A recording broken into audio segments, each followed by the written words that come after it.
C'est un plaisir de vous retrouver pour le dernier numéro de la semaine. Bonsoir chers internautes et bienvenue à ce temps d'information.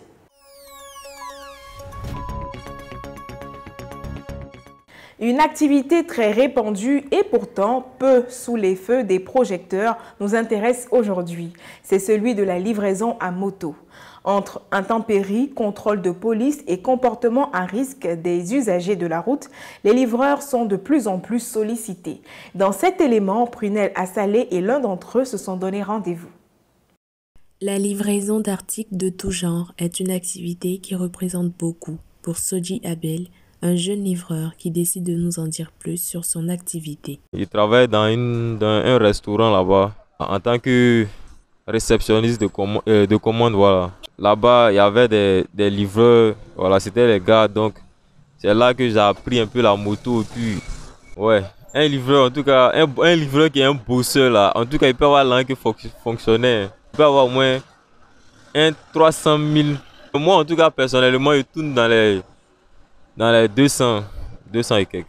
Donc, il a débuté la livraison, bon, environ 3-4 mois. 4 mois, voilà. Il n'y a pas de temps fixe, quoi. Voilà, ici indépendant, il travaille avec des structures, des magasins, voilà.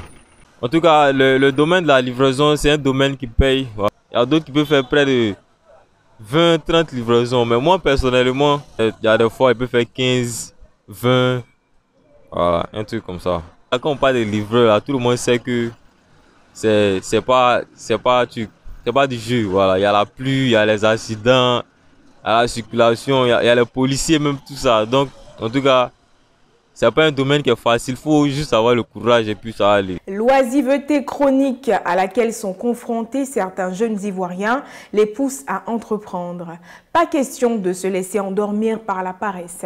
C'est le cas pour le jeune Kwadio Hassan qui a accepté de s'ouvrir à nous au sujet de son point de tirage loto. Il est situé à la Riviera Bonuma.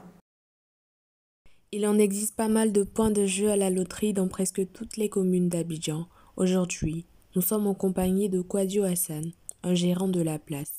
On reçoit les clients, plusieurs clients en tout cas, 50, 58, voire même 70. Bon, le loto, ça se joue comment? Parce que les numéros varient de 1 à 90. Le numéro qui te vient en tête, tu joues. Et puis tu viens, tu paries. Le coupeur, lui, il est là. Tu dis, ah, je vais jouer au loto.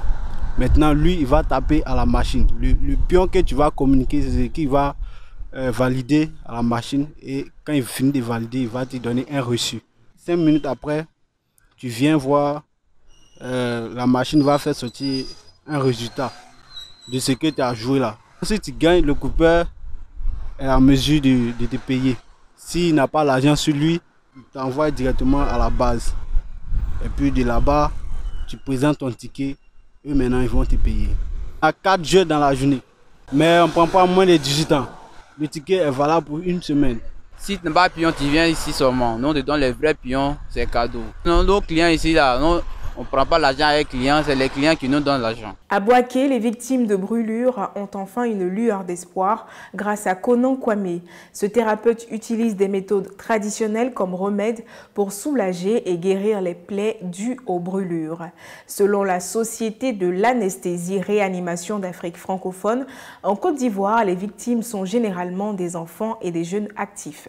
On note 74,1% d'accidents domestiques de type thermique. Monsieur Konan Kwame, communément appelé américain, est thérapeute de la médecine traditionnelle.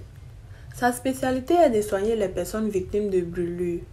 C'est à son domicile, au quartier Tola Kofiko de Boaké, que nous le retrouvons. Depuis, c'est le médicament de mon grand-père. Mon grand-père aussi a donné ça à mon papa. Le vieux aussi, eux tous sont décédés. Moi, je suis là, tranquillement là. Comme je suis encore en vie, moi, je fais ce médicament. J'ai appris, comment dire, traditionnellement. Le vieux m'a dit, c'est ça, on prend, c'est ça, on prend. Et puis on fait. Sinon, il n'y a pas autre chose. J'avais fini de griller mon poisson et puis elle est venue jouer à côté. Donc sans faire exprès, l'une s'est renversée sur son bras et sa poitrine. Avant qu'on ne nous montre ici, on est allé à l'hôpital pendant au moins une semaine. Donc vous avez dit vous prenez généralement une semaine. Maintenant pour la fille là, ça fait combien de temps comme ça? Non, ça a été brûlé puis j'ai envoyé à l'hôpital d'abord. Ils ont envoyé à l'hôpital.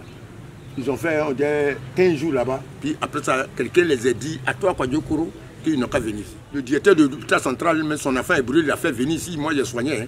C'est que, regardez, il y a pour les Blancs, et puis pour les Africains, ce n'est pas les mêmes. Pour Américains, le cas de la victime s'est aggravé parce qu'elle fut d'abord à l'hôpital avant de venir à lui. Serait-ce une manière de mettre en cause la crédulité de la médecine moderne? Avant de clore cette édition, nous vous donnons rendez-vous demain à partir de 17 h sur Facebook pour découvrir en exclusivité pendant un live ce que vous réserve la Fédération ivoirienne de football et Pépé Soupe. Il y aura un smartphone à gagner et plein d'autres surprises. Alors restez connectés, chers internautes. Merci d'avoir suivi Pépé News. On se retrouve la semaine prochaine pour de toutes nouvelles éditions d'information.